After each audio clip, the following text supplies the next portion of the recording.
2020年11月3日大選日，黑雲壓城，街上霧氣彌漫，投票正在春田小學掀起腥風血雨。負責監督大家的是80歲的老頭老太，估計是為了避免有人鬧事兒，他們直接往地上一躺，徹底無解。眼看着隊伍越來越短，馬杰打電話催促老莫趕緊過來，他這一票相當重要，如果還在乎自己最愛的3樣東西，就趕緊滾過來。本來還在吊床上擺爛的老莫，一想到下半輩子沒有甜甜圈、啤酒和蝴蝶酥，直接嚇尿了，連拐帶爬來到了投票現場。感情孩子還沒吃的重要是吧？老莫，你這老小子真是餓死鬼投胎來的。真拿上筆了，老莫也不知道該給誰投票。麗莎從簾子後面鑽出來，對老爸猶豫的行為指指點點。哪家好人能忘記過去4年發生的事兒？老莫主打的一個就是事不關己，高高掛起，覺得建國同志幹的事兒簡直是悠自己一默。思忖良久，他做出了自己的決定。結果這一切只是一場夢。他睡了一整天，睡醒就迎來了戰火纷飛的21年。天啟4騎士給大家帶來了最緊張刺激的恐怖書屋片。玩具總動員或許是許多人童年的回憶，帥氣的巴斯光年，搞笑的胡迪，今天都不存在，因為今天是血色玩具總动员。八仔跪在自己的玩具箱前，整理即将送去捐赠的玩具。他依依不捨地將小冰人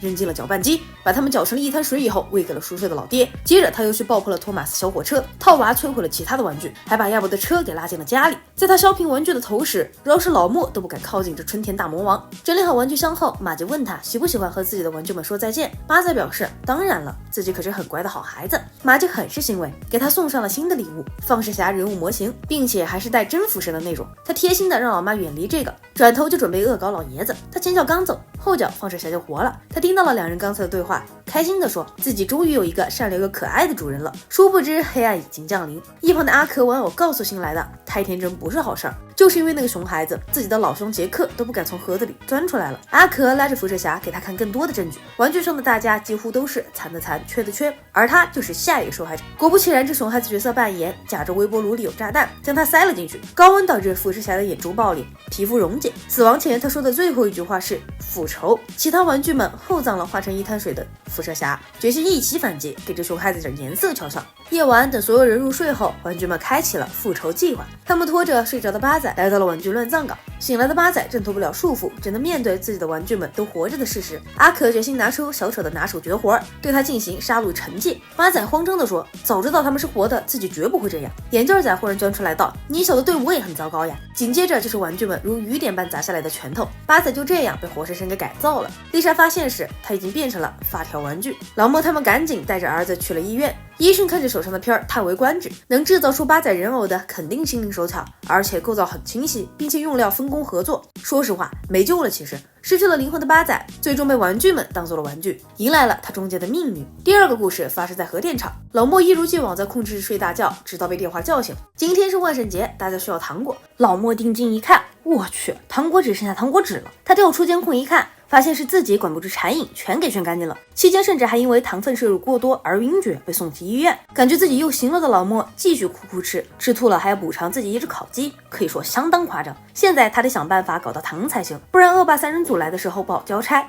家裡被燒了，說不準警長還判他們無罪。老莫四處尋找糖果，意外撞見了伯恩斯這個老吸血鬼養的血包。此時的他都自顧不暇了，只得繼續跑，一路跑到了最高機密研究室，對着面前的機器投幣。那 USB 接口自然沒法投進去，於是老莫暴力撞擊，一陣電光火射。醒來的老莫發現實驗室被炸了個大洞，眼前出現了一個和自己有幾分相似的熊仔。他自稱贝萊熊侯莫，比他聰明100倍。緊接着一旁憑空出現了一個南瓜馬車，下來了一位迪迪尼公主侯莫。你別說，老莫女裝還真是風韻猶存哈。然而這場鬧劇還沒結束，一旁的機器還在繼續制造不同 IP 的侯莫。在多元宇宙所揭示的所有奇蹟中，現在的宇宙給了大家多個侯莫，6個版本的大胃王正在威脅春田鎮，尤其是自助餐廳簡直是災難。阿可漢堡店也在緊急尋找新的肉源，只有圖書館沒被波及。看來哪個宇宙侯莫都不愛讀書。他們甚至成立了一個多沃普搖滾組合。看到電視上的新聞，馬杰意識到他們得趕緊把這具神仙請回家才行，並且實施方法也很簡單，只需拉開啤酒拉罐就行。看着滿滿一屋子老莫，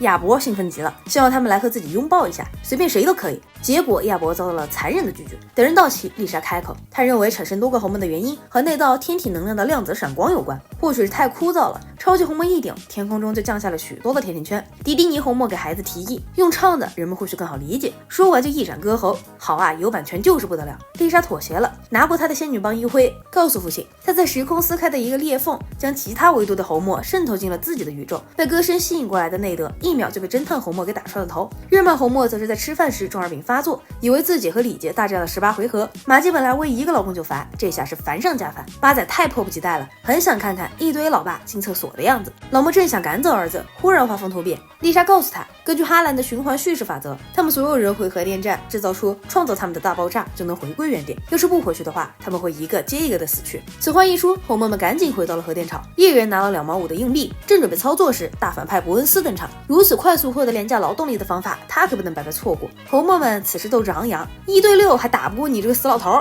很快他們就收回前言了，因為伯恩斯也把那個世界的大反派們叫了過來。這下實錘了，伯恩斯不管到哪兒都是大反派。伯恩斯宇宙大戰紅妹宇宙，我們的記錄源是史密瑟斯宇宙的大家，唯一例外紅妹們全都嘎了。結果之後因為其他宇宙的伯恩斯反水，真伯恩斯還是決定全部打回以前的宇宙。馬姬總算和自己最愛的紅妹在一起了，當然不是這個世界的真紅妹。一吻結束，暴露真身，對方立刻開溜。老莫的故事講完，就該麗莎的故事了。麗莎9歲生日的前一天，坐在桌前寫日記的她陷入了一場天人交戰。馬上她就是半個成人了，這意味着睡前兒童書將離自己而去，但她捨不得將自己的晚安小月亮捐出去。這時候母親讓她下來參加生日派對。麗莎準備出去時，在地上發現了八仔來信，還蠻有心的嘞，專門選了個9歲的包裝，賀卡裡面寫着這是他送給八仔的6歲生日賀卡。服了，麗莎本來就頭疼，下去見到一群怪胎參加生日派對更頭疼了。沒想到還有讓她頭疼的事兒，一輛轎車撞破圍欄，駛入家中將麗莎給撞飛了。麗莎睜眼發現自己竟然沒死，還在梳妝台前。她本以為自己剛才是在做夢，卻沒想到一下來就發生了剛才一樣的事兒。不過這一次她提前讓河馬姐妹閉了嘴，發現事情走向另一個分支的麗莎驚覺自己或許可以改變自己的命運。說完就拉過了一旁的眼鏡仔，被撞飛的眼鏡仔高呼因果報應。剛死裡逃生的麗莎才不管這些，結果就被尼爾森叫到了外面，被書鍋給砸死了。再來一次，活了不到10秒，又被屋頂給砸了，接着是鏡子。等到第4次輪回時，尼爾森也被捲入了時空循環中。繼續下去，大家肯定都死了。麗莎兩人決定互幫互助脫困，結果機長用力摔到了碎木機裡，麗莎也跟着跳了下去。尼爾森這才說還有別的辦法，你小子怎麼不從盤古開天闢地開始講？第5次輪回，派對現場選在了屋外，吹蠟燭意外點燃了尼爾森的頭髮。第6次輪回，刀插到了兩人腦袋上。第7次輪回，空調外機又掉了下來。這麼糟也不是辦法，他們決定申請外援，